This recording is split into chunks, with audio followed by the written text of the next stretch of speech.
Time to rock. Good evening, good morning, good afternoon to everyone who's watching from all over the world. Yeah, I'm alone right now. Yeah, I know. I know it. No, AP's plane was delayed, and so he's not back in time to be live. So, I thought maybe we'd wait till tomorrow to cover this, but we're live on IP's channel tomorrow doing some debate reviews for all the debates we just did.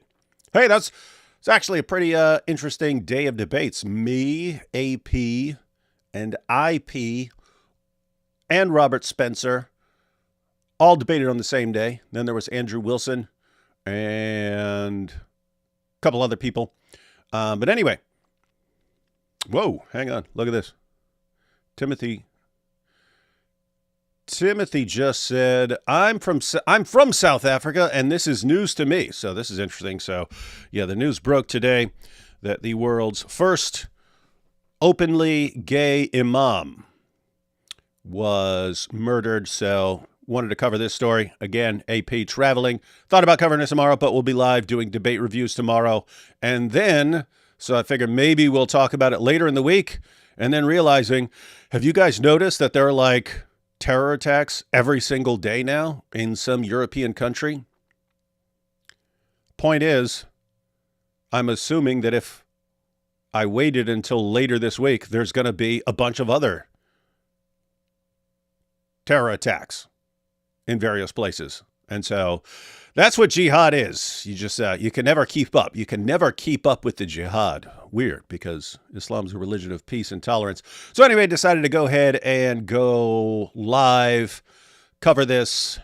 We'll watch a clip. We'll watch a clip from Muhsin Hendricks, who is the world's first openly gay imam. Notice no one ever says the world's first gay imam. There have been countless thousands of gay imams, but openly gay. You know, you had to keep that a secret, whatever you were doing with, your Quran students and stuff like that. You had to keep it a secret, and so on. But now we have the world's first openly gay imam, and was the hero of people around the world.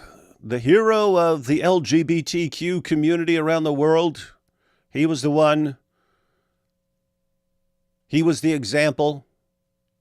We were told, you see, Islam can allow things they disagree with without killing them because we've got an openly gay imam. And this was supposedly the evidence that Islam is just fine. Islam is just fine. Then Islam is going to adapt to the world and so on. And now he's been executed. Now he was publicly murdered. I'm not going to show the footage. There's footage. I posted it on Twitter of him being killed. It's not graphic. It shows someone shooting at the car. But, you're not seeing any blood or guts. But if I were to show that, this live stream would be instantly age restricted, and you couldn't watch it without logging in and so on. So anyway, we won't show that actual footage. You can check that out if you want to see it on my Twitter page. We'll look at a short video by Muhsin Hendricks, just so you can get an idea of who he is. Then we'll go through a BBC article talking about the ambush and his murder. And maybe, just maybe, we'll wonder why Islam is like this, given what the Muslim sources say about Muhammad being obviously gay. So we might have to, we might check some of that out. But I got the sources, because we just debated this stuff. A lot of this stuff was relevant just yesterday when I was debating Robert Spencer.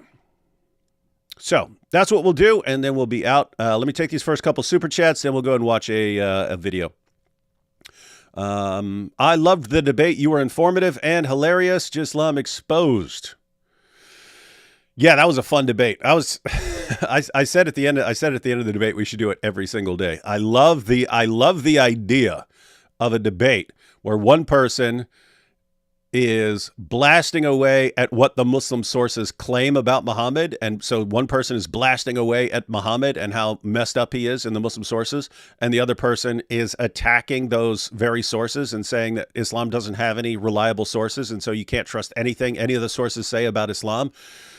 I just love the idea of whoever wins, Islam loses. Love that idea. We should do that debate every week for the next 20 years. That would be fun. Shake What Your Mama Gave You says, Dr. Dizzle, thanks a ton for all you do. I've started seeking out Muslims to talk with online. The Islamic dilemma works like a charm. Yeah, and we've been planning this for a while. I actually contacted some fellow apologists who deal with Islam last year about really fleshing out the argument, preparing responses to all possible objections, and so on. I mentioned this last year, but the idea was 2025. We want to dial it up.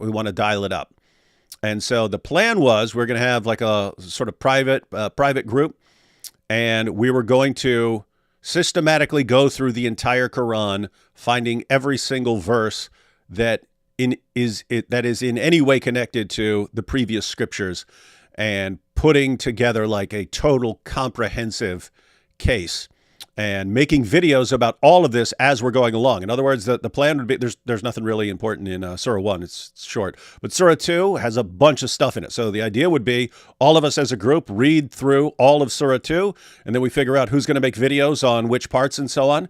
And then by the end of that, we've covered all of Surah 2 in multiple videos and so on, gone through every single point, every possible objection and so on. Then go on to Surah 3, keep doing that until we've gone over the course of, I don't know how long it would take, several months at least, but I'm guessing probably like 6 or 8 months. Systematically go through the entire Quran and then start putting together things like everything the Quran says about the previous scriptures and so on, responses to objections, and put everything in video format and article format and make it available to everyone because, guys, there are Muslim objections. When you bring up the Islamic dilemma, there are objections they raise. There are verses they use. None of it actually works. It's all a smokescreen. So we basically want to make everything available to people so that the smokescreen doesn't work anymore. And then it's just done. It's a matter of Christians learning it. To be fair, the argument we've pointed out before, the argument works just as well for atheists. An atheist doesn't believe in the Quran or the Bible, but the argument works just as well for an atheist, a Hindu, a Buddhist, whoever, to say, hey, I don't even believe in any of the scriptures, but your scriptures affirm their scriptures and your scriptures contradict their scriptures on basic doctrines, and therefore your scriptures self-destruct and so on. So anyone could use that argument, and we want to put it in the hands of everyone. So we're gonna have to get to that here in the very near future. Nice meeting at you at DebateCon 5. I was the black kid with glasses at the dinner. Oh, cool. Yeah, that was cool. A lot of people. This was the biggest DebateCon so far. Lots of people there. Got to have dinner and talk to a bunch of people. So, yep, that was really cool. James is doing a lot of work. He's really just the video quality and everything. He's dialing it up. So, hats off to that. And I think the next DebateCon is going to be in the fall, and I'm guessing somewhere down south. So James is going to be putting these around the country and so on. It looks like he's planning on doing 2 a year. So more debates coming up. When Alex O'Connor backed out of my debate, James actually found, I'm not even gonna name the name, but he found a really big, awesome, important debater who was going to debate me, an atheist. But it was just the scheduling. The atheist debaters, had a family member who just had surgery and needed to be home, but wanted to do the debate, but just couldn't because of the timing. And so hopefully that'll happen at the next DebateCon. But I'll let James announce that if that happens Sandman says, but Muslims, when you bring these issues up, but the Old Testament, yeah, that is pretty standard. Sheikh Mike Wingeling, Alhamdulillah, they would destroy Islamophobe Robert Spencer and his anti-prophet Muhammad. Nonsense saying he didn't exist. Lol, your blood is haram this week. David Wood, hero of Muslims everywhere. Muslims around the world, while I was debating, Muslims around the world were chanting, David. No, they were chanting, Dizzle, Dizzle, Dizzle, Dizzle. It was a weird feeling having Muslims around the world cheering for me as I was debating the Islamophobic Robert Spencer. Sunan Abu Dawud 5224, Muhammad was the world's first openly gay prophet. Yeah, I'll probably pull that passage up just so we can take a look at it. Isa Kabir said, thank you for your present. You're welcome, Isa. Your debate was hilarious. Really enjoyed it, but I assume it was funny on purpose. AP debate was boring, though not his fault. Well, I actually didn't see it. I actually didn't see AP's debate because I was still putting together my opening statement in PowerPoint. It was kind of last minute. It was kind of last minute on preparation. Misha says, Mr. Robert is correct. Lord Momo did not exist. All Muslims were meant to worship Lord Ezra. All who think otherwise are dizzling corruption across the land. Lord Ezra hereby imposes Spenceria. That is true. That is true. Hi, David. Just finished watching your debate with Robert. Nice debate, and I agree with you that Momo did exist, but later invented in Iraq, Syria, not Mecca. Yeah, and that's an issue. There are all sorts of problems with details. So I believe Muhammad existed. As far as lots of the details about him, possible. I mean, not just possible. Definitely tons of stuff was embellished and changed and stuff. It's just a question of like how much was changed. Is it like 20% was changed? Is it like 90% was changed? I'm not sure. To really start getting down to that, you have to go through all the like modern research on the issue and stuff. And I'm not quite interested enough in it to do that. So I'll leave that for other people. Wait, what is this? Did you get home? Hang on.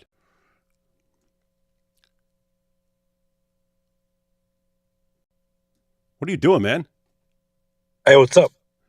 Where are you? I'm driving home right now, so yeah. But I saw you went live, and I thought, what the hell? What is this, man? You can't just go live without me. You're driving. Wait, you're driving home and you're live. Yes. That's a bad idea. Your car's not moving. What are you at a stoplight? Or you pulled over? I just stopped at a gas station here to grab a bite or something. Okay. Do you actually want to stay live or just say hi? Well, I was actually just listening in, and then I heard that you said that you didn't see my debate, and I thought, what is this, man? Like, do you understand what kind of a bad example you're setting here? The example I set is a good example of, hey, if I can watch a debate or prepare for my own debate, prepare for my own debate. Oh, that's a good point. That's a good point. No, it's I didn't see any of the other debates because I was preparing for mine, and then I had to leave on a plane when IP was debating Lawrence Krauss. Actually, I checked out the comments. It sounded like it was such a massacre that I'm actually not interested in watching it. It was. Yeah. All of it was a massacre. IP massacred Lawrence Krauss. I massacred Islam. That's what I heard as well. Also massacred Islam. So, yeah. So that is, yep. So anyway, we'll be on, you're coming on IP's channel tomorrow, right? Yes. Yeah. So we'll be there. We will be there checking some stuff out, going through, doing some debate review. That'll be fun. Yes, I just want to point out one thing. You said that you say that this imam who was just murdered was the first openly gay imam. I just want to point out that he is the first openly gay imam because the first gay imam would technically be Muhammad himself. So. Yeah, that's true. And I pointed out that there have been thousands of gay imams. They just usually had to keep that stuff secret back in the day. But yeah, the Muhammad was definitely the first gay imam, just not openly. He had to hide it. He had to try and keep it quiet. Oh, all right, man. I have to drive now. Yeah. Focus on driving. Okay, see you. Yeah, see you tomorrow. Stay with Islam, everybody. No, become jihadis. It's very based. All right, good. AP can jump in for a second. Let's see. I can't believe AP got shot right after he reverted. What? Got shot right after he reverted? That'd be funny. Oh, as far as AP not being on the show, it's funny. Congratulations, D1, on humiliating the dreadful Islamophobe Robert Spencer with a proof. The Prophet Muhammad has finally been avenged, alhamdulillah. That's true. These are fun times. These are fun times, ladies and gentlemen. It is wild, guys. I mean, like, seriously. We can't find a Muslim debater to debate anymore. Anything dealing with Islam. That's insane. I'm wondering what the future of DebateCon is if we can't find Muslims who are willing to debate. Obocop says, I notice you evolved the principle of embarrassment idea to how things would still be nonsensical even during the time of the 7th century. There are multiple ways I can dial up the argument and make the argument stronger. But that's part of the basis for saying, well, we could do it over and over again, because I can always dial up the argument. And so, yeah. So yes, I modified and advanced the argument from previous versions, and there are multiple ways to. And to be clear, I just focus on the principle of embarrassment. So for anyone who didn't see it, for anyone who doesn't know it, I argue that the main reason we know Muhammad existed is because no one would have invented this embarrassing material. And you have to be careful just saying embarrassing material, because what would be embarrassing to us is not necessarily what would be embarrassing to people in the 7th century. So you have to be careful. And so you have to look and find stuff that we know is embarrassing even in the early times of Islam, and base your argument on that. With that said, there are all sorts of arguments you could give for Muhammad's existence. I just love focusing on that particular argument, and I probably will, but I can advance that. And if we ever become super concerned about people becoming skeptical about Muhammad's existence, then we can bring out new arguments. But right now, I'm fine with everyone just blasting away at the reliability of the Muslim sources, because you do have serious problems, and people don't realize how bad this is. They still think the hadith are pretty generally reliable and so on. When you look at non-Muslim, there are non-Muslim hadith scholars. So in other words, there are lots of Muslims who, well, he's an Islamophobe and so on. There are non-Muslim hadith scholars who are experts in the field of hadiths and who aren't what Muslims would call Islamophobes. These are people who respond to people like me and attack people like me and think that people like me are bad. So these guys are not hostile towards Islam. They're very friendly towards Islam. And if you look at what they say, they think the hadiths are complete garbage, and that the historical method that Muslims came up with is a complete, total, idiotic joke. And so there's a lot of stuff that's going to be coming out, that's going to become more commonly known, more widely known, that just destroys the foundations of Islam. And so debates like the one I just had with Robert Spencer are opportunities to bring out more and more of the information that destroys the foundations of Islam. And so these are really cool times that we're in. I wonder if James is freaked out by Islam now. Yeah, I would imagine. I mean, keep in mind, it's not because of atheists that we needed massive security at DebateCon. It's not because of Christians, not because of anyone else, not because of agnostics. We know why we need massive security now at DebateCon. AM Clip says, God bless you. Thank you. And we have, I didn't watch D. Wood's debate, but I did watch AP's. Drive safe, AP. Yeah, again, I didn't see that, but heard AP was crushing it. So that is good stuff. All right, let's go ahead and check out this first. Let's go ahead and check out this clip. This is Muhsin Hendricks. So this is the world's first openly gay imam, not the world's first gay imam. There have been tons and tons and tons of gay imams. This is the world's first openly gay imam. And this is what he had to say about what he was doing. So I'm Muhsin Hendricks, and I'm also the world's first openly queer Imam. When I was looking at the way queer Muslims were negotiating this dilemma between Islam and their sexual orientation and gender identity, I felt compelled to do something about it. And I thought for me to help would probably be to be authentic with myself and come out. I think it's possible to be queer and Muslim or queer and Christian. The representation of faith or religion that was passed down to us, it's one that doesn't include us. And if you really study the religion, the issue here, the main issue, should be glaringly obvious here. Even if you wanted to throw out hadiths and so on that would call for this guy's death, you still have anytime you're trying to modernize Islam or have or trying to reform Islam, you're stuck with the issue that Islam means submission. In its religious context, it is submission to Allah by obeying the claims of Allah, the commands of Allah in the Quran, and the commands and decisions of Muhammad. And you can't so much as question or challenge them in any way. Surah 4, verse 65 of the Quran says that if you do not submit completely, without question, to all of Muhammad's decisions, you are not a Muslim. What's that mean? It means that if Muhammad condemns something and you say, I think that was a different time or something like that. Okay, congratulations, you're not a Muslim anymore. Why, in the name of common sense, would you still want to claim to be a Muslim? Just say you're a non-Muslim or you're an ex-Muslim. So people want to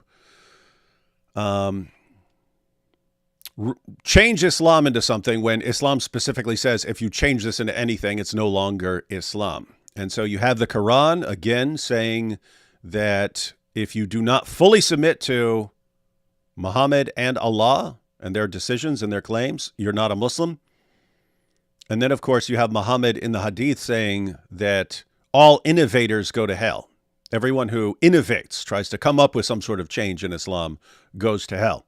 So I wouldn't get your hopes up, world. I hear this a lot, and I've heard this from atheists and so on, that Islam's going to go through a reformation, it's going to modernize and so on. It's like, this doesn't seem like the kind of thing that can change for the better. To be clear, you can have Muslims who change for the better. As far as Islam, if a Muslim changes and has great, wonderful views that are great for the world and so on, something like this, well, that's great for that Muslim. That is no longer Islam. Islam is it's a system for violently subjugating the entire world. That's what it is.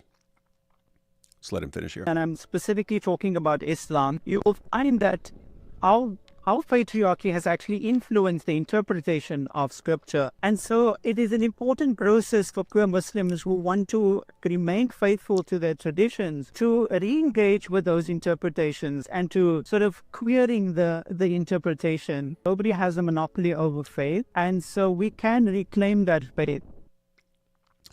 Did you hear what he just said? Nobody has a monopoly over faith. What would the Muslim response to that be? What would the Muslim response be to the idea? He said we need to queer our interpretations of the Muslim sources. We need to queer them. We need to queer our interpretations of the Muslim sources. And no one has a monopoly. Any Orthodox Muslim who's listening to that would think, no, Allah and Muhammad definitely have a monopoly. And if you're trying to change that and to queer the interpretations, then you are in the category of an apostate and a heretic and an innovator, and you are under multiple death sentences. And look at what just happened.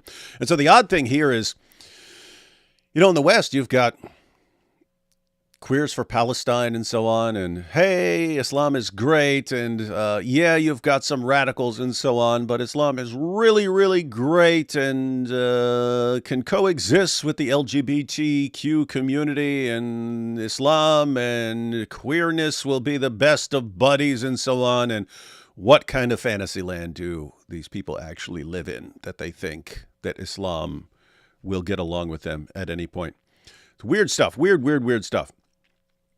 2 super chats real quick. Didn't Muhammad carry and wear kohl eyeliner? That's gay. It does look, I mean, it looks like stuff that like the Kardashians would wear and so on. But these guys have it on their eyes. Have you seen VP's speech in Munich? It was epic. No, I didn't, but I've heard a couple of people say that he had an up. Maybe we'll check that out. I will definitely check out his speech, and then maybe we'll go through it if it was indeed epic. And Germans need to hear some of this stuff. There was also a terror attack just in Munich like a couple days ago. So wild stuff. All right, so let's go ahead and go through a BBC article about what just happened. So here it is. The BBC, world's first openly gay imam shot dead in South Africa. He said no one has a monopoly on faith. He's talking about Islam. And someone had a different idea. About this. All right, so let's check this out. Muhsin Hendricks, a pioneering figure dubbed the world's first openly gay imam, has been shot dead in South Africa. The 57-year-old cleric ran a mosque in Cape Town, intended as a safe haven for gay and other marginalized Muslims. He was killed on Saturday morning after the car in which he was traveling near the southern city of, was ambushed. 2 unknown suspects with covered faces got out of the vehicle and started firing multiple shots at the vehicle, police said in a statement. News of Hendricks' death has sent shockwaves through the LGBTQ plus community and beyond, prompting an outpouring of tributes from across the globe. The weirdest part is, does anyone think the LGBTQ community is going to learn its lesson from this, or will they double down and defend Islam even more to show that Islam is their best buddy in the entire world? And I'm saying this because it's what we always see. After every, even, I'm not just, to be clear, I'm not just talking about LGBTQ community. I'm talking about tons of people in the West in general, especially people on the left of the political spectrum. The more the terrorist attacks come, the more dedicated they are to defending Islam. It's really weird. And it's weird because it's like, it almost encourages the attacks. It's like saying, hey, the more you attack us, the more people you slaughter in the name of Allah, the more we will defend and promote your religion. If I were an atheist and I was trying to figure this out, how can people be this insanely stupid? How can they look at something that seeks nothing but their death or subjugation, depending on how they react? There's a massive ideology out there that promotes nothing but their subjugation and death, and all they do is defend and promote it and want to get along with it. If I were an atheist, I could not imagine so many people being this completely insane and deranged. I would have to start thinking about the possibility of demonic forces at work in all of this, because you need something like that to even attempt to make sense of the insanity that's going on. So, news of Hendricks' death has sent shockwaves through the LGBTQ plus community and beyond, prompting an outpouring of tributes from across the globe. Julia Ehrt, executive director at the International Lesbian, Gay, Bisexual, Trans, and Intersex Association, ILGA, called on the authorities to thoroughly investigate what we fear may be a hate crime. What you fear may be a hate crime? The guy was massacred in broad daylight in an ambush. SUV, again, we're not going to watch the footage. This would be age restricted instantly. But SUV pulls up, guys jump out the car, open fire, kill him in the back seat of the car.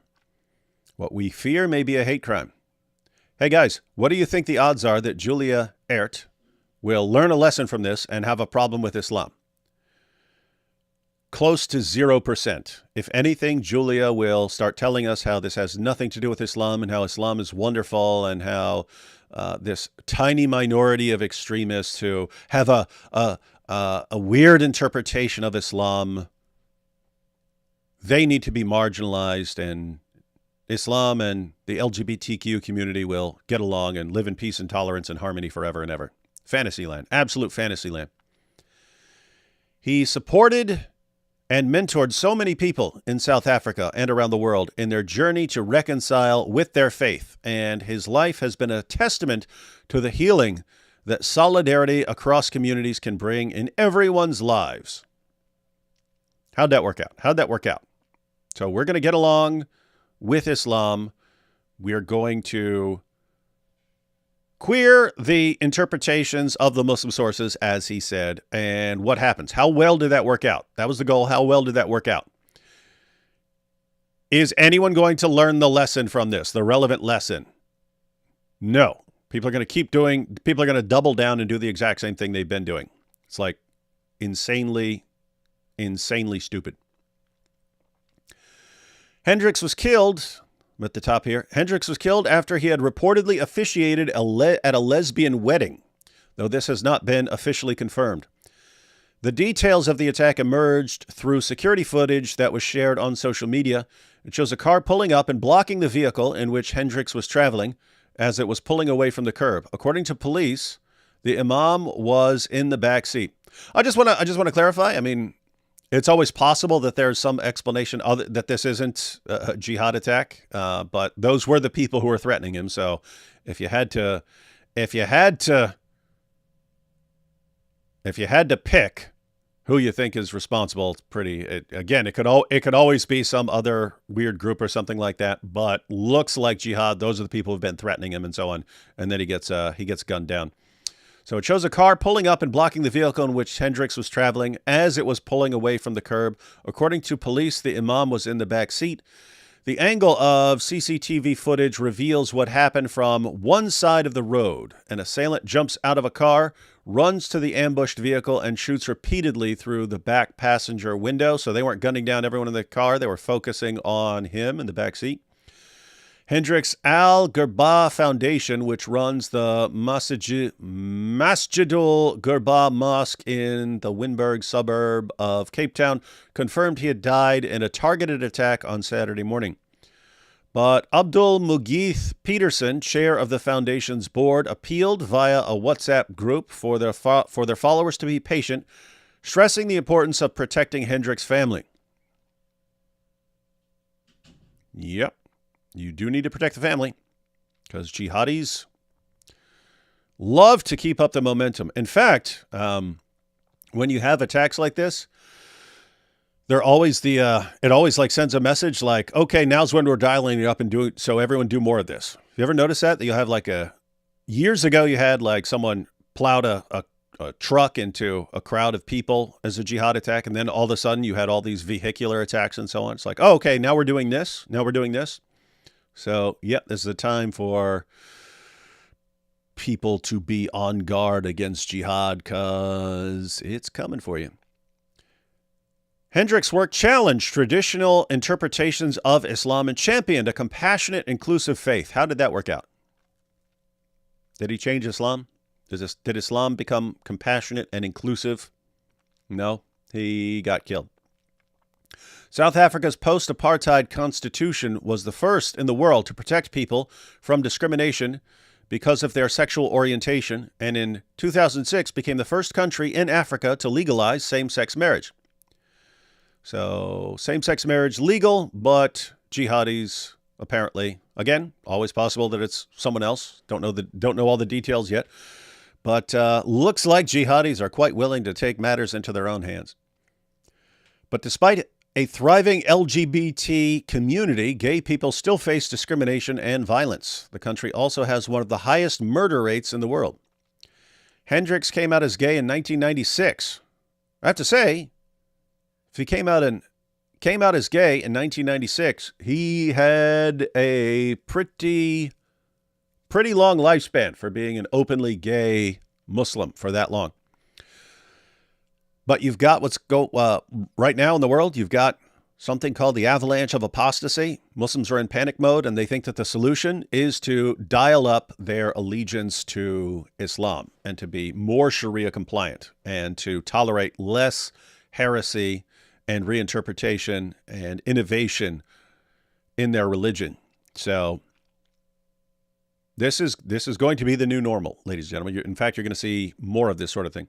Hendricks came out as gay in 1996, which shocked the wider Muslim community in Cape Town and elsewhere. That same year, he founded the Inner Circle, an organization providing support and a safe space for queer Muslims seeking to reconcile their faith and sexuality, before going on to establish the inclusive Masjidul Gabra Mosque.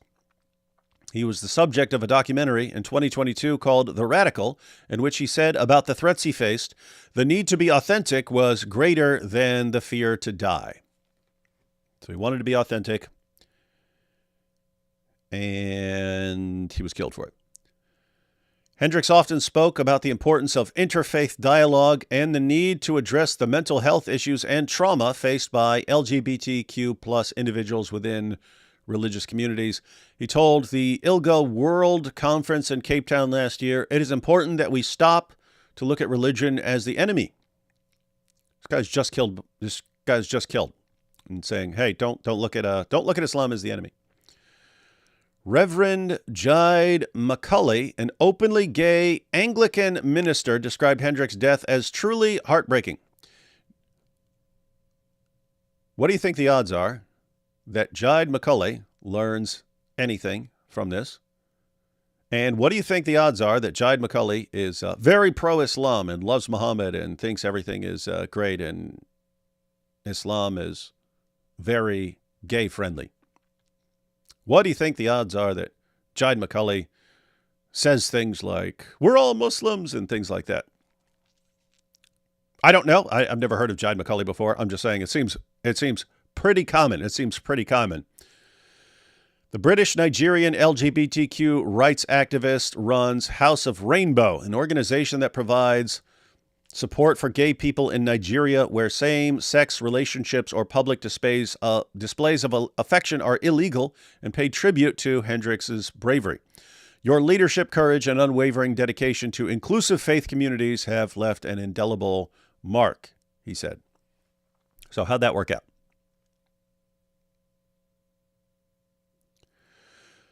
And Sadiq Lawal, a gay Muslim man living in Nigeria, told the BBC that Hendricks had made such an impact as he had made the impossible possible by saying the words, "I'm a queer Imam." And he was a queer Imam. Now he's dead. He's a mentor to many queer Muslims in Africa, especially in Nigeria, because of religious extremism, he said. "I'm still shocked and devastated." Shocked? Shocked by what? Is it shocking? Is it shocking that people would kill an openly gay imam in Africa? I'm not shocked. I'm not shocked. I'm actually, if anything is shocking, it's that he lasted this long. He lasted this long because we know there are people who would want to kill someone like him. Let's see. Let me take a couple super chats here, and then we'll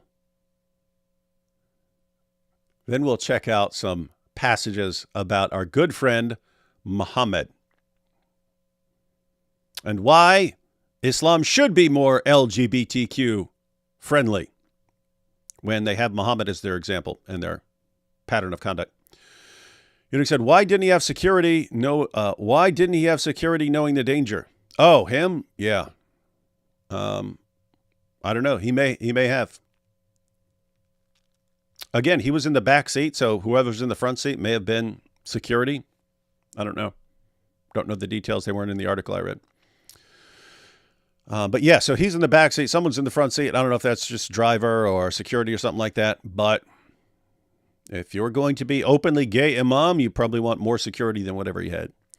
"Good job yesterday defending not those nasty semen-covered demons. Glad to see you go live by yourself."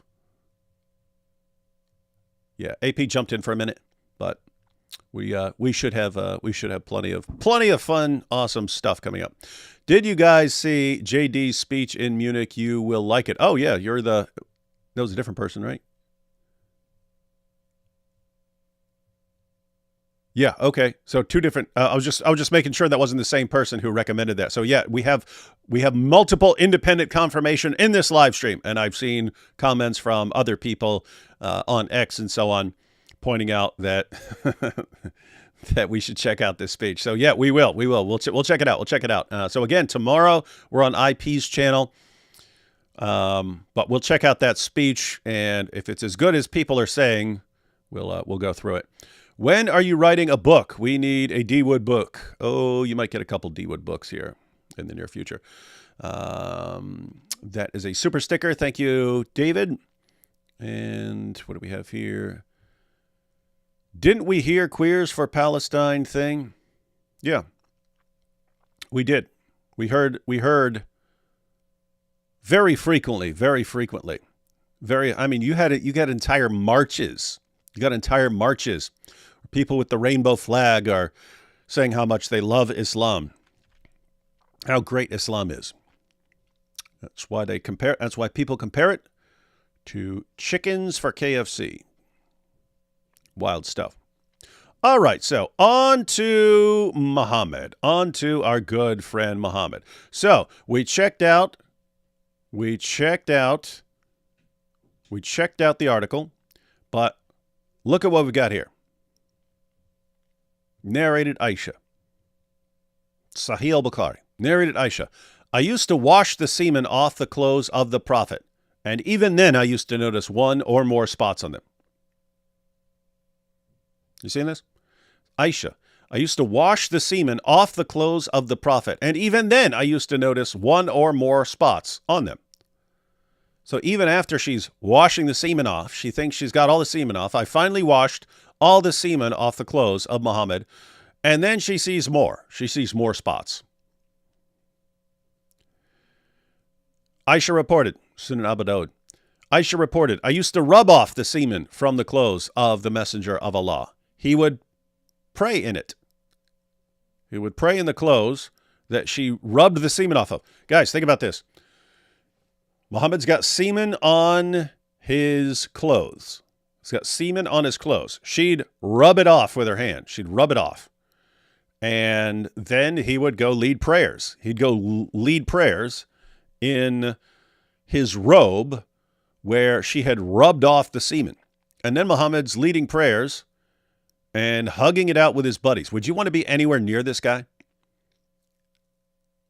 I said it in the debate yesterday. I would want a restraining order against this guy. I don't even care about the jihad. You want to jihad me? Jihad me. Chop my head. You want to chop my head off? Chop my head off.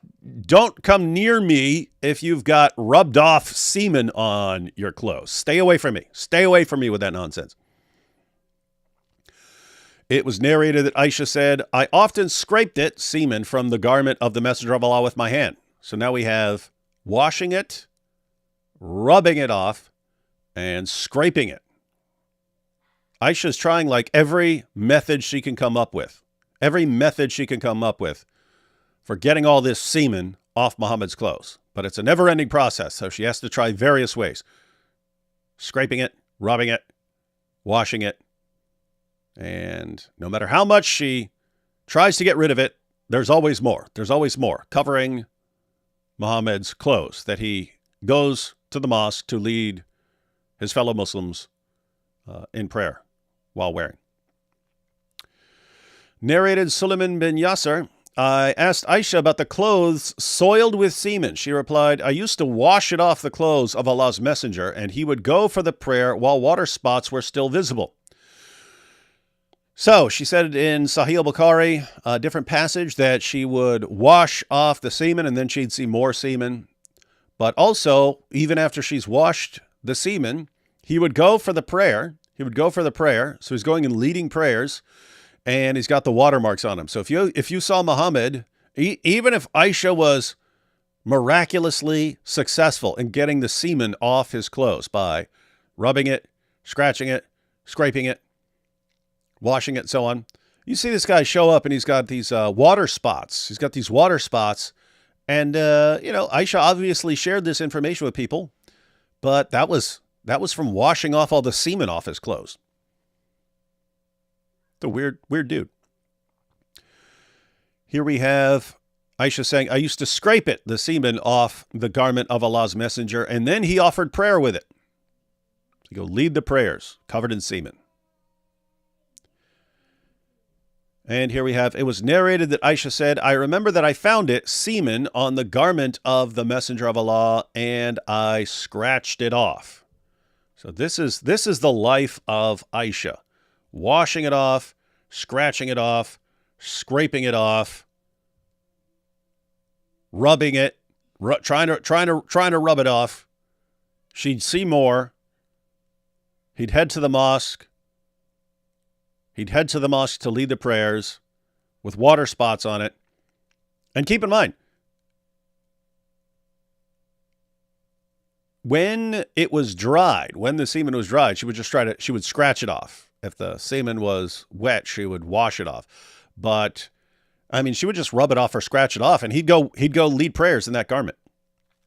And then he's, yes, let's hug each other, men. Let's all hug each other here. What a great day. What a great day for Allah. Hug me, touch my garments. Rub my garments on your face. Hug me closely. This is some weird, wild stuff, everyone. But we're not done. So, Muhammad was constantly covered in semen. Quite the mystery. We have to wonder what the origin of the semen was. Where was all this semen coming from? Great mystery. One of the great mysteries of our time. But maybe we can figure this out. So here's Sunan Abu Dawud, which someone brought up earlier. Let's go ahead and read the passage. Narrated Usaid ibn Hudayr, Abdurrahman ibn Abu Layla, quoting Usaid ibn Hudayr, a man of the Ansar, said that while he was given to jesting and was talking to the people and making them laugh, the Prophet poked him under the ribs with a stick. So this guy's cracking everybody up. Muhammad picks up a stick, jabs him. This guy has no shirt on. Muhammad picks up a stick and pokes him with the stick to get his attention. He said, so this guy says, let me take retaliation. So Muhammad pokes this guy with a stick, and the guy's like, oh, I need retaliation. I'm going to poke you. So he says, let me take retaliation. Muhammad replied, take retaliation. Oh yeah, take all the retaliation against me you want. I want you to poke me now. You get to poke me. But the guy had an objection. He said, you are wearing a shirt, but I am not. You are wearing a shirt, but I am not. The Prophet then raised his shirt. Keep in mind, this would have been one of Muhammad's famously semen-drenched garments. So his shirt's already covered in semen, or at least water spots, or at least it's been scraped off repeatedly and so on. The Prophet then raised his shirt. So Muhammad pulls up his shirt, revealing his soft, milky white flesh that this guy loves. The Prophet then raised his shirt, and the man embraced him and began to kiss his side. Then he said, this is what I wanted, Messenger of Allah. This is what I wanted. What did I want? I wanted you to raise up your shirt so I could be kissing you all over your side. That's what I wanted. I didn't care about actually poking you with a stick.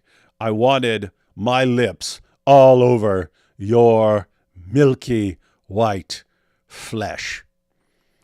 And you got Muslims who will say, "Oh, this is totally fine." It's like, okay, you guys want to demonstrate, huh? Muhammad hijab and Ali Dawa. You want to show that you're fine with this? You're fine with this? You guys do this? You guys do this when you're chilling, sitting there? Does hijab say, "Hey, oh, Ali Dawa, you're cracking everyone up. Let me poke you with a stick"? And Ali Dawa says, "Oh. Well, now I need some retaliation. I need the retaliation, yeah." Okay, I will pull up my shirt. Ali Dawa says, "Oh, well, yeah, because I just want to kiss you all up and down your thigh. I want to kiss you all over your body, Muhammad hijab. That's what I wanted. I didn't really want to poke you with a stick, yeah." That what you guys think? That what all the Dawa guys think? That this is their prophet that they imitate, right? But who is this guy? Who are we dealing with here? Just one guy, multiple guys? I don't know. Let's check this out. Something weird going on, ladies and gentlemen. Narrated Abu Uthman, I got the news that Gabriel, came to the Prophet while Salama was present. Jibril started talking to the Prophet and then left. Was it really Jibril? Was it? That's what Muhammad wanted everyone to think. But let's see what we've got here. The Prophet said to Salama, do you know who it was? Or a similar question. She said, it was Dihya, a handsome person amongst the companions of the Prophet. Dihya al-Kalbi. Dihya al-Kalbi. So she sees Muhammad with a handsome man, Dihya al-Kalbi. And he says, who's that? And then later he convinces her that it's not Dihya al-Kalbi. It's actually the angel Gabriel. So when you see it reported that, oh, yes, Gabriel came to the Prophet, everyone thinks this is Dihya. But Muhammad trained them to think that, to understand that when they see him with Dihya, it's actually a meeting of the angel Gabriel. So they say, yes, Muhammad met with the angel Gabriel. She said it was Dihya, a handsome person amongst the companions of the Prophet. Later on, Salama said, by Allah, I thought he was none but Dihya, till I heard the Prophet talking about Jibril in his khutbah, religious talk. So people see Muhammad in a room with Dihya, and Muhammad convinces them. He tells the Muslim community, that's the angel Gabriel I'm with. When you see me with Dihya al-Kalbi, it's actually me with the angel Gabriel. Good to know.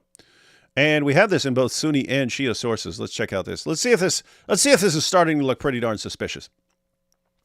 Once Abu Dhar came to the Messenger of Allah while Jibril was in the form of Dihya al-Kalbi. So Gabriel would take the form of Dihya al-Kalbi. Gabriel's just like, I got to look like someone. Let me look like this hot young stud. Jibril was in the form of Dihya al-Kalbi, one of the companions of the Holy Prophet, in a private meeting with the Messenger of Allah. Jibril, a.k.a. Dihya al-Kalbi, loved these private meetings with the Messenger of Allah. When he saw them, he turned away from them and did not want to disrupt their conversation. Gabriel, a.k.a. Dihya al-Kalbi, said, O Muhammad, this was Abu Dhar, passed by us, and did not offer us the greeting of peace. Had he done so, we would have responded to his greeting. O Muhammad, he has a supplication with which he prays, and is well known among the inhabitants of the heaven. When I will ascend, ask him about it. When Gabriel left, Abu Dhar came to the Holy Prophet, and the Messenger of Allah said to him, O Abu Dhar, what stopped you from offering us the greeting of peace when you passed by? He said, O the Messenger of Allah, I thought the person with you was Dihya al-Kalbi in a private meeting for something of your affairs. The Messenger of Allah said, that was Jibril. Think about this. Muhammad said, hey, why didn't you greet us when you walked by? He's like, oh, I know not to interrupt your private meetings with Dihya al-Kalbi, Muhammad. I know that we're never supposed to interrupt your private meetings with Dihya al-Kalbi. That's why I didn't even say anything. I just kept my mouth shut. But Muhammad said, no, that was the angel Gabriel. It was Gabriel. Here, check this out. Hudhaifa answered, the people used to enter upon the Prophet whenever they wanted. The Prophet then prohibited them from entering upon him while he was in meeting with Dihya al-Kalbi. What's he say? What's he say here? Hey guys, don't enter the room if you see me in a meeting with Dihya al-Kalbi. Stay away from my meetings with Dihya al-Kalbi. The Prophet used to exchange letters with Caesar and Bani Hanifa and the kings of Bani Gassal through Dihya. Jibril would sometimes, so if you saw Muhammad with Dihya al-Kalbi, it was because he had some very important business to attend to. His very important correspondences with Caesar and so on, who'd never even heard of this guy and definitely didn't care about him. So all fantasy land. Dihya al-Kalbi is not in a private meeting with Muhammad for Muhammad's big-time correspondence with the kings of the world. Jibreel would sometimes descend to the Prophet in the image of Dihya. Therefore, the Prophet prohibited the Muslims from entering upon him if he was in a meeting with Dihya. Muhammad's in a meeting with Dihya. Just know, do not interrupt. It's some important stuff.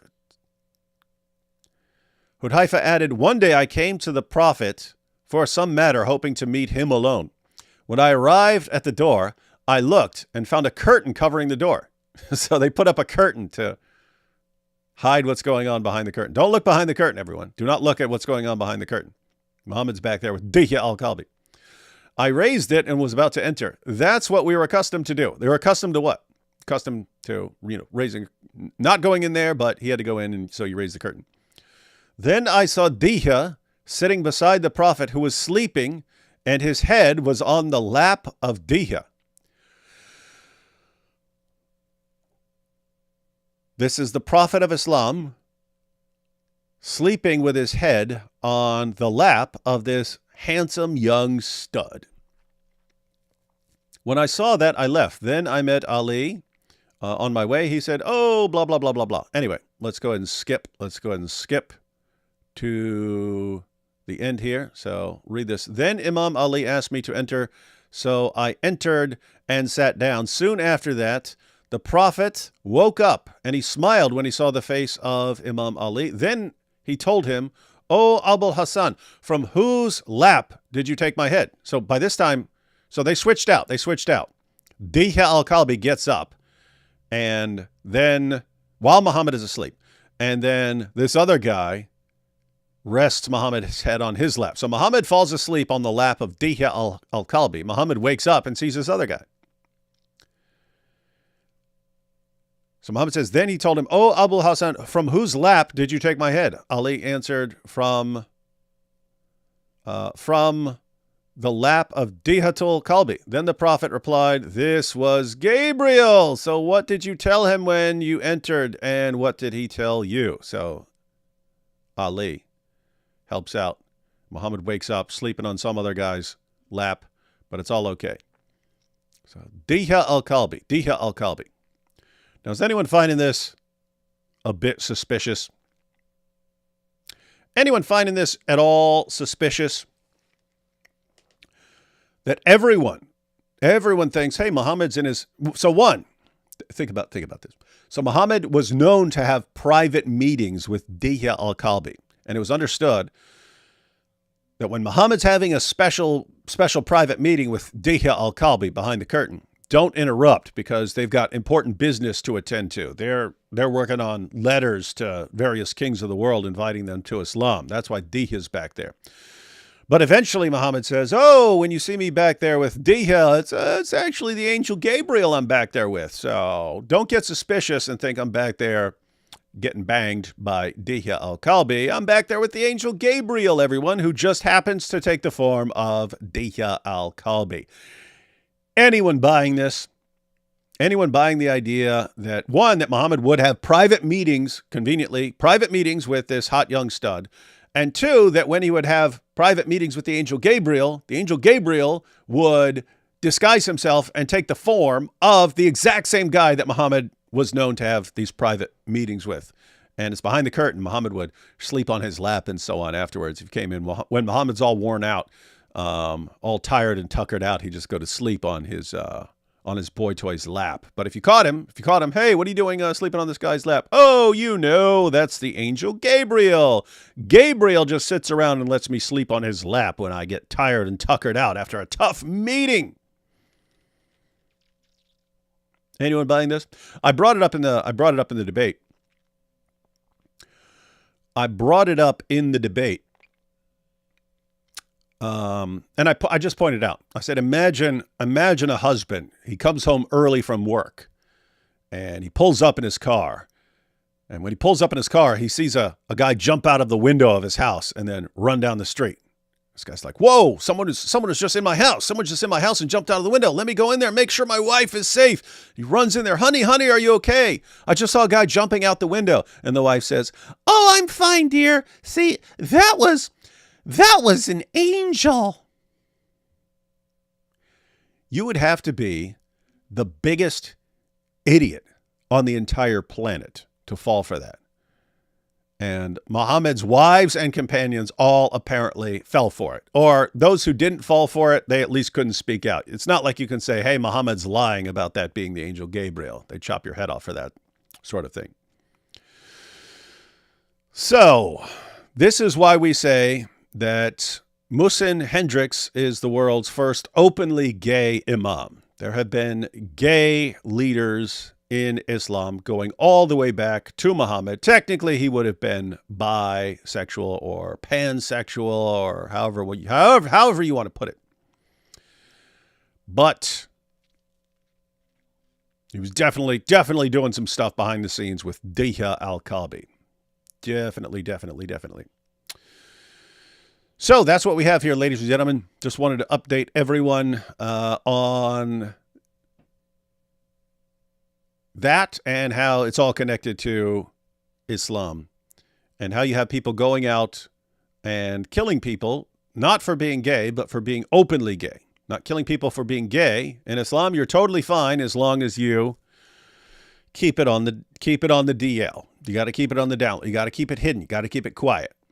As long as you're keeping it quiet, you're totally fine. If you become openly gay, guess what? Muhammad wasn't openly gay. Muhammad kept it quiet. So you have to keep it quiet as well.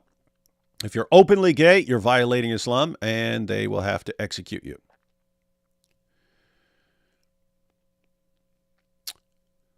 So that's the state of things right now. All right. Just wanted to update on everyone on that. Guys, be sure to check out those sources.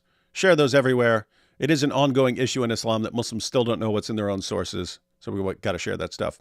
They're not going to find out what's in their sources unless we share it with them, because their leaders will never share this stuff with them.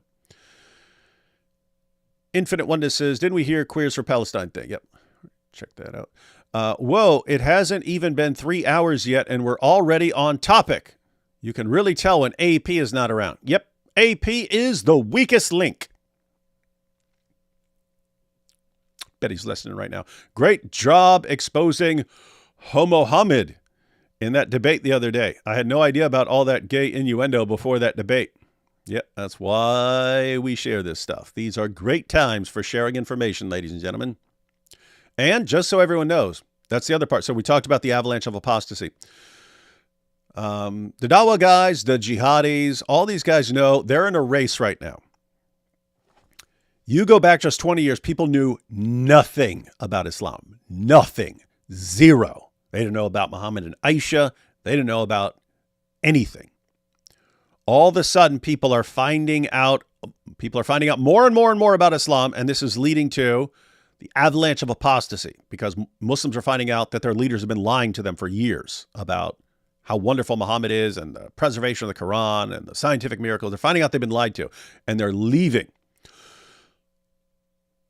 The Dawah guys, the jihadis, and so on, they all understand the only way to stop this, the only way that Islam survives this onslaught, is to seize political power and to silence all criticism. That's how things work in Islam. If you allow people to criticize Islam, Islam collapses. Therefore, they have to silence it. So they're obsessed right now with taking over, which is why Islam is becoming more aggressive right now, which is why there are terrorist attacks in every direction, which is why they just killed the world's first openly gay imam, which is why every time you open up social media, you're finding out about another terrorist attack in Europe and so on. Their aggression is being amped up. They understand they're in a race right now. And in Islam, when you're in panic mode, the solution is always violence. And so you're going to have some very rough times. The light at the end of the tunnel, the silver lining around this dark cloud, is that if we continue what we're doing and we expose Islam, Islam's going to collapse. In other words, if you get through this wave of attacks and expose Muhammad, they've got nothing else. They've got nothing else. If they lose this round right now, keep in mind, their Dawah guys are already given up. All their arguments have been exposed. The arguments have been collapsing, and so now they run around. They got like Lily J spouting their nonsense for them and so on, and they're running on TikTok trying to find people who are still ignorant. They're just trying to hold things together long enough to seize political power where they can just execute you for getting out of line. But they're in full panic mode. They're full desperation mode. If you can get past that, Islam has no other plan. There is no backup plan. There is no plan for what happens after this. If we successfully continue exposing Muhammad and we don't let them seize political control, Islam is 100% grade A, totally doomed. So, hold the line, keep moving forward. Tristan says, haven't watched much lives, but love the videos. Yeah, I make dope videos. I should have a video up tomorrow. Anti-Christian Bias Task Force by Trump. God bless. Anti-Christian Bias Task Force by Trump. Are you suggesting someone makes one of those? You're wrong. It's just semen. Yeah, Sister Case sent me that joke. She said, what does Muhammad have in common with a Navy ship? They're both filled with semen. Classic Sister K. Julius Malama holding rallies, chanting en masse, blank the Boer. Does anyone think gay South Africans are welcome? No, they're in trouble. Read Sunan Abu Dawud 2150. I think I recall Sunan Abu Dawud 2150. Is that the... I think I use... That's the one that's connected to Surah 4, verse 24. Surah 4, verse 24, which says that married women are prohibited, and then the historical background is Surah 4, is Sunan Abu Dawud 2150. Let me see here. Sunan Abu Dawud 2150. Oh, yeah. Yep. That's the one I was talking about. Yeah. Well, I used to give presentations. I used to use 2150 a lot. Abu Sa'id al-Khudri said, the apostle of Allah sent a military expedition to Autas on the occasion of the Battle of Hunain. They met their enemy and fought with them. They defeated them and took them captives. Some of the companions of the apostle of Allah were reluctant to have relations with the female captives because of their pagan husbands. So Allah the Exalted sent down the Quranic verse, and all married women are forbidden unto you, save those captives whom your right hands possess. That is to say, they are lawful for them when they complete their waiting period. So the idea here was, it had already been revealed in the Quran that you can take sex captives and so on. But in some of the battles, they had defeated and killed the men, and then they take the women captive. In this battle, they captured the men and the women. And so Muslims were actually reluctant to have sex with women because they were thinking, wait a minute, if these women are here, their husbands are alive, that means they're married women. Are we allowed to take married women as our sex slaves? Because that sounds like adultery. It sounds like adultery. They're married women. That's when Allah responded with Surah 4, verse 24, saying, yes, married women in general are forbidden to you as sex partners, except those that you capture. So if you go and capture a married woman, woman there, she's got her husband, she's married, got a family. If you run and capture her, she's yours. Do whatever you want with her. Awesome religion. Or Ibn, I don't know what this means. Or Ibn. Thank you for the education on this religion. I knew I didn't like it for obvious reasons. Now I know the why. Yeah, you need to learn the why and then share the why. See men with sticks, a new category on PH. Oh, Pornhub. See men with sticks. Yeah. Poking each other with sticks. Liberal Muslims. Good. What? That sounds weird. The age of the Dawa clown is over. The age of the Dawa queen has come. Yeah. Long live the Dawa queen. So Muhammad was a wide receiver. I thought he was seal of the prophets, i.e. tight end. I remember that joke. That was I was a comedian back in the day. He would imitate various people, and then he would go through an entire sports lineup playing various characters. And he played a gay football player, and he said, I'm a tight end. Someday I hope to be a wide receiver. Mo wore Aisha's clothes to get revelations. Mo wore Aisha's clothes to get revelations, yeah. Mo got revelations when having private meetings with an angel looking like Diha. Mo's clothes would get messy and Aisha cleaned them. Was it really Aisha cleaning her own garments? Oh, that's funny. Yeah, since Muhammad, that's funny. That's a funny theory. Since Muhammad would prance around in Aisha's clothes and so on, he says that. He said he received revelations while in Aisha's garments. Was Aisha like, hey, you're messing up my dress, Muhammad? Dia got semen all over my dress that you're wearing. Let me scrape that off. I might have to put all that together. That's funny. I didn't think about that. That's some high quality investigation there, Jack Ray. Dia, he might be a Spanish white slave. Nope, he was a smoking hot Arab. Did you? It seemed like he was on his lap under the blanket. Yep. Are we sure Momo was asleep on Diha's lap? Oh yeah, what was Muhammad really doing? Maybe it just looked that way, right? Like you see, hey, what's Muhammad doing over there with his head on Diha's lap? RMS Islamic. Nothing on earth could come between them. Yep, it is a classic love story. You can slay and be gay in Islam. Best moment when Robert said truth in Dawa voice. Truth. It's the truth.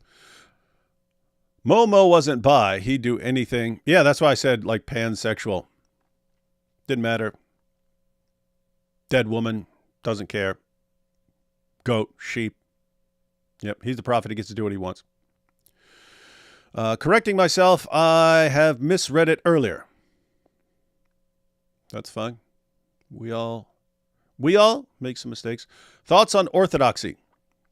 You mean Orthodox Christianity? You mean like Eastern Orthodoxy? Don't have much thoughts on it. Never really studied all that stuff. But we get lots of suggestions because AP, he seems moving. He seems like he's moving towards Catholicism. His wife is Orthodox. You have lots of people saying, no, AP, you should do this or that. So anyway, maybe this year, I think we discussed it a little bit, but maybe this year we'll have we'll pick some champion of each position. Some like champion of the Protestant position, some champion of the Catholic position, and some champion of the Orthodox position. And maybe we'll let a champion of each position within Christianity lay out a case for why that is the best Christian position. I'm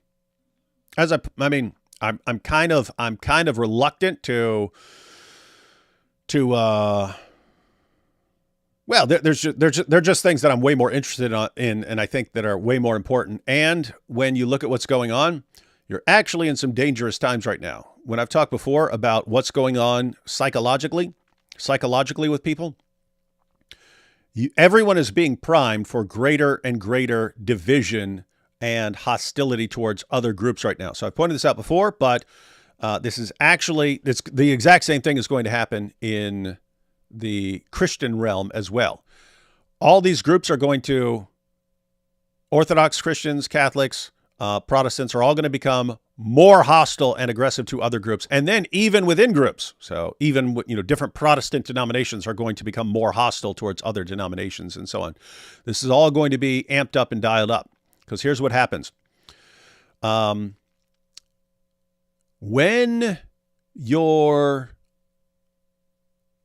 your brain is sort of calm and relaxed and focused on other things, when you don't feel like you're being attacked, you live life in one way. Your brain works in one way when you don't feel like you're under attack, when you don't feel threatened.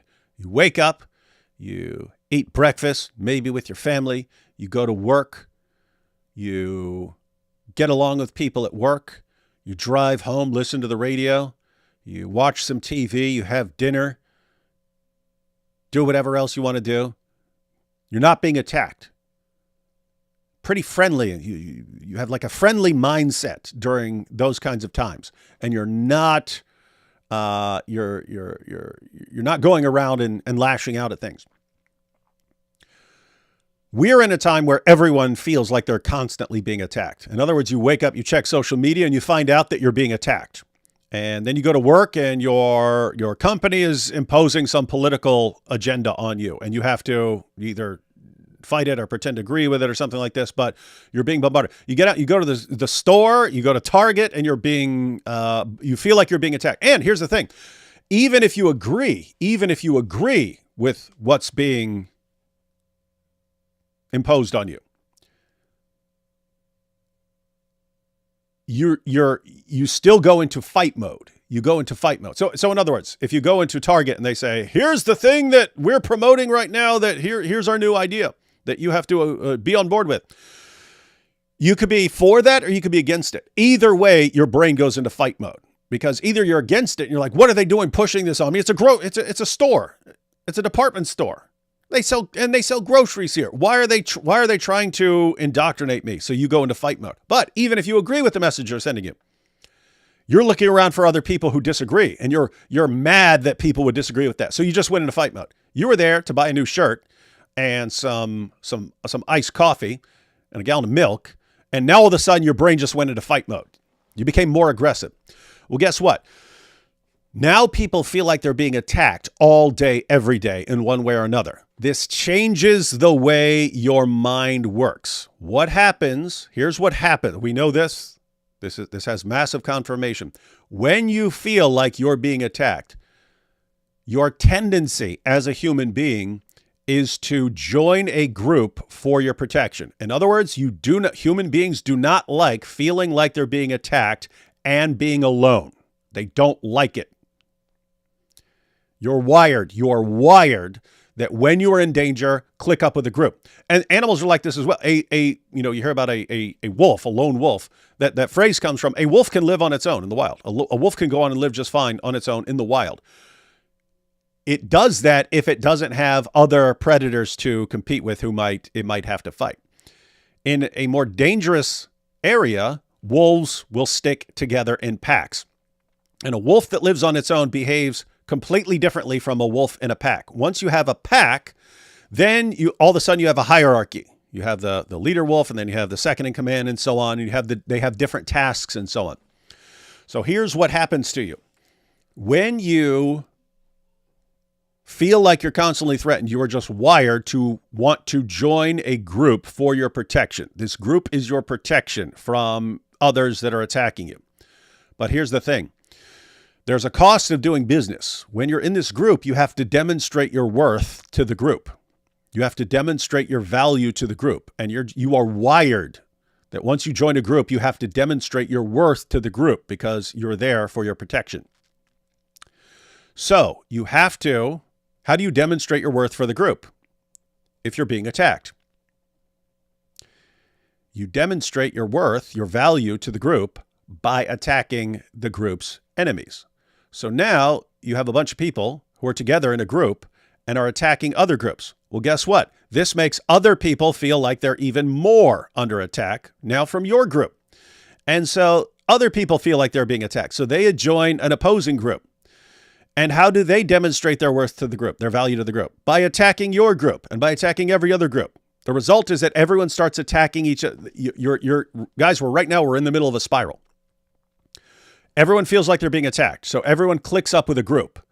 And then everyone has to demonstrate their worth, their value to the group by attacking other groups. And so now people feel more like they're being attacked. So they have to demonstrate their value to their groups even more. So they have to attack even more. And then so everyone attacks each other more. And then so now you have to attack more as part of your group and so on. The result is that everything starts becoming more fragmented and hostile towards everything else. So this is what's going on in the West in general right now. Things are becoming more divided. People are becoming more hostile towards each other. But guess what? The exact same thing is happening with Christians. So if you're a Christian, you feel like you're being attacked. So, but you don't just, hey, my allegiance is to Christianity in general. No, you have your your church, your denomination, but you're amped up. And so now you're trying to demonstrate your value to whatever group you're in, whatever your denomination is. And so you start attacking other groups. What's that mean? Now even people who are just like, hey, I'm just fine being a Christian. Now they feel like they're being attacked by you because you're being told, no, this is the one true church. You have to. Now you feel like you're being threatened. And so you have to pick a group. You have to pick a group. And then you have to demonstrate your worth to that group by attacking everyone else. That's where we're in right now. So that's going to be happening in Christianity. That's why I said, kind of reluctant to start saying, okay, let's have representatives of each of the various positions lay out their case and say why they're right and other people are wrong and so on, because we are right in the middle. We are right in the middle of everyone becoming more hostile towards each other and more aggressive towards each other. But I don't know. Maybe it's something that can't be stopped, and you just have to have all this out. So we'll see. All right, let's see. Where was this comment? So yeah. Anyway, long story short, Tristan, don't have much thoughts on orthodoxy, but we will probably be exploring them in some fashion this year. Because I'm not sure it can be escaped right now. I've spent my entire Christian life just being happy, considering myself a Christian. That would kind of put me in the Protestant camp because it's kind of the default position if you are not joining some particular Orthodox church or Catholic church or something like that. But I've always been totally fine just considering myself a Christian. But those days may be over because everyone's amped up for conflict right now. And so we just have to have it out. This Kufr Dawood talks a lot of, but can he do a better job than Prophet Muhammad? Training young wives on how to wash clothes? Didn't think so. Yep, no. When it came to teaching a child bride how to clean semen stains, Muhammad taught. I mean, keep in mind, there's no greater authority in history on cleaning semen stains off clothes than Aisha. So she had to learn. She had to experiment and try different methods of getting all this endless semen off of that walking semen stain, she called her prophet and husband. But she learned. Debate AP about worst Quranic verse. Can't agree. We might agree. I don't know. D. Wood, spicily reading hadiths is my new favorite genre. Yeah. And they certainly, whoever came up with those, whoever wrote down those hadiths certainly made it easy. What if the entire Momo story and Holy Scriptures, along with the idea you must see him as an exemplar of behavior, is meant as a joke? What if this is all one big tongue-in-cheek Dave Barry book from the Dark Age Saudi desert? Would be funny if it was all just one big joke and they're like, I wonder if someone's dumb enough to fall for this, and then all kinds of people fall for it. It reminds me of years ago. Someone posted a video inside the Kaaba, right? Very, very rare for people to be able to record inside the Kaaba, but someone walked around in the Kaaba and recorded. And so I took that and I green screened myself inside the Kaaba. And I started saying, okay, David Wood, and I'm here inside the Kaaba. And I posted an entire video of me being inside the Kaaba.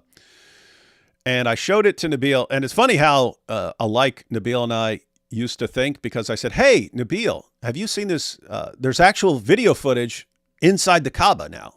And he goes, what? I've never seen inside the Kaaba. And I go, yeah, man, here, let me show you the video footage. And I started playing the clip from it, which I'd green screen myself stepping into later in the video. But anyway, showed the video clip, and it starts with a guy recording inside the Kaaba, and all of a sudden Nabil goes, you're going to be in here, aren't you? So he just knew. Because he probably came up with the exact same idea instantly, like, hey, if we've got video inside the Kaaba, we could actually green screen ourselves inside the Kaaba. Oh, wait, David probably already did that. And so, I green screened myself inside the Kaaba. But I'm sitting there editing the video with Nabil, and I say, I bet someone's actually going to think this is real.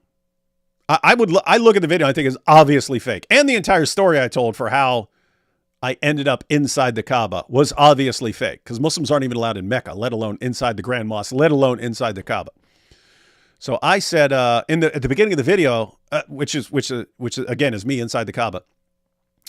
When I start talking, I say, Well, here I am inside the Kaaba. You're wondering, how did I get here? Well, I showed up at Mecca and they said, hey, you're not a Muslim. You can't come here. And I said, hey, but the president says Islam's a religion of peace. And so they gave me a golden ticket and let me inside the Kaaba. Now, I thought there was obviously an absurd, made up story, like obviously absurd.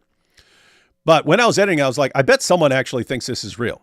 Turns out like a third of the people who watched it thought it was real. They actually thought I was serious, that I showed up to Mecca and said, hey, the president says Islam's religion of peace, let me in. And they actually let David Wood inside Mecca, inside the Grand Mosque, and inside the Kaaba. People thought it was real. And then I start getting these messages. Saying, hey, David, I showed a Muslim the video of you inside the Kaaba and he says it's fake. Could you tell him that it's real? I was like, oh my goodness, this person thinks that it's real. Anyway, the point there is sometimes you can do stuff as a joke and you think it's obviously fake and a bunch of people take it seriously. So yes, it would be hilarious if Islam was actually a total joke and a bunch of people took it seriously. OJ Nafta says over here in the chat, he says, where's AP, Dr. Wood? Yeah, you must have come in late, OJ. But AP is driving home. He couldn't be here. He did appear, but from the car where he's driving home from. Thoughts on full preterism and Zach Davis? I have zero thoughts on any of that, and I don't know who Zach Davis is. Which is why Jews are a little nervous about Christians too. Islam is higher priority right now, but we haven't forgotten Christian persecution. Yes, Christians are going to go persecute Jews. Christians are ready to persecute Jews. We're ready to do it. What sort of fantasy land you live in? And if you want to say, oh, but they did in the past. Well, Jews persecuted Christians in the first century, so I guess Christians need to run around being worried about being persecuted by Jews.